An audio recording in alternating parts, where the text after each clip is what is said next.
2 nights a week, this Paris Community Center opens its doors to neighborhood youngsters, giving them a place to hang out and to get advice. C'est de faire comprendre à ces jeunes que ces contrôles ne se font pas. We try to make these youngsters understand the police controls are unlawful and impact their future. It is not normal they are targeted because of their appearance. Here and in other poor neighborhoods of France, relations between police and minority youngsters can be explosive. It's a long-standing problem. 15 years ago, riots spread across low-income housing projects after 2 teens died fleeing police. During the coronavirus lockdown, activists say young black and ethnic Arab men face disproportionately more police checks and abuse. In April, violence flared in several Paris suburbs after a motorcyclist was injured when he crashed into a police car. Pendant le confinement, c'était chaud quand même, hein? C'était chaud, on nous courait après. The confinement was hot. The police chased us. We had more checks. They would find us straight away.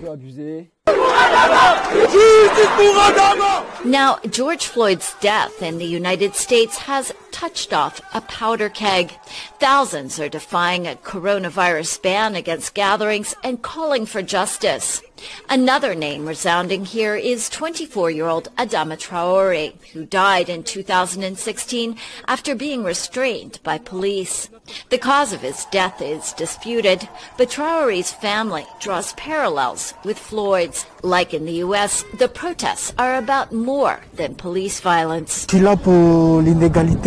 I'm here for many reasons: inequality and racism against blacks, police violence. We want to have more rights. French authorities say they will ban a controversial chokehold method to detain suspects. They vow zero tolerance of police abuse, but they deny systemic racism within the force. Rights advocates say the government's response is inadequate. They place the problem as an individual problem, a few bad apples in the police, whereas what's really needed is reimagining the police, rethinking the police, changing police missions, changing the legal framework, accountability. So there needs to be a whole structural reform of the institution, not micro measures.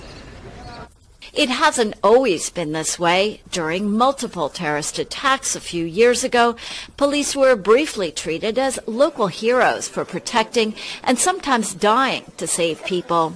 That seems a long time ago. Today, the French are divided over whether these protests will bring about serious change.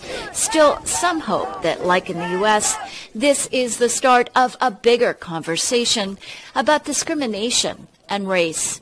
Lisa Bryant for VOA News, Paris.